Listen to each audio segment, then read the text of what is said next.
Hi friends, मैं हूँ किरण। स्वाद बिट्स में आपका बहुत बहुत स्वागत है दोस्तों। मैं आपके लिए बिल्कुल यूनिक रेसिपी लेके आई हूँ। ये बहुत ही टेस्टी और घर के अवेलेबल सामान में तैयार होने वाली रेसिपी दोस्तों।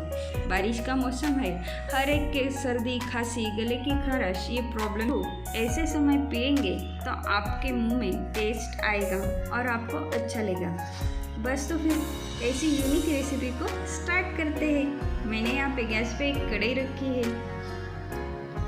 कढ़ाई के थोड़े से गर्म होते ही एक बड़ा चम्मच गेहूं का आटा, जो घर के सामान में हमेशा अवेलेबल होता है, बस ये आटे को हमें धीमी आंच पर कम से कम आधा से 1 मिनट इस तरह सेकना है। मैं आपको आटा नज़दीक से भी दिखा देती हूँ। बस इस स्टेज पर बिल्कुल क्रीम कलर का हो जाए तो गैस को बंद करके आटे को एक बाउल में निकाल लेते हैं। हमारा आटा थोड़ा ठंडा भी हो गया है। इसमें मैंने आधी कटोरी दूध ऐड कर दिया है। अब हम इसकी सारी गुठलियाँ निकाल लेते हैं। इसे बिल्कुल लम्स फ्री कर देते हैं। बस ये आटे की स्लरी रेडी हो गई है। अब मैं इसमें आधा चम्मच नमक ऐड कर रही हूँ।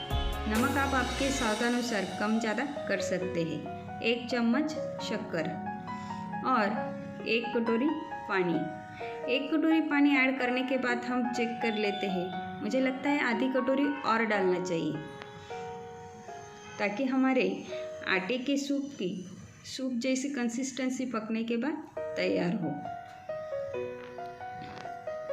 मैंने फिर से गैस पे कढ़ाई रखी है और उसमें 1 चम्मच घी, आधा चम्मच जीरा डाल लिया है। घी ज़्यादा गर्म या ज़्यादा ठंडा ना हो, उसी समय हमें जीरा ऐड करना है। इसके साथ साथ मैंने 2 लहसुन की कली बारीक टुकड़ों करके ले ली है। आप चाहे तो इसे पीस के भी ले सकते हैं। अब इसे कंटिन्यू धीमी आंच पे चलाते हुए सभी तरह से पूरी तरह सेक लेना है।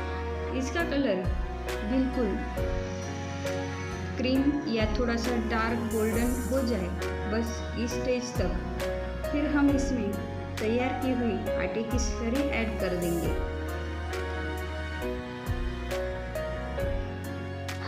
अब हम इसे धीमे आंच पर कंटिन्यू चलाते हुए 1 मिनट तक हमें पकाना है।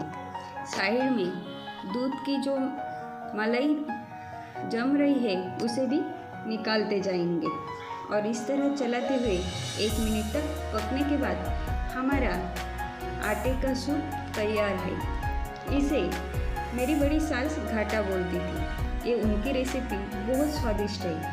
आपको सर्दी खांसी बुखार में बहुत सेहतमंद और अच्छी रहेगी, तो इसे ज़रूर ट्राई कीजिए और कैसे आई ये कमेंट करके बताइए।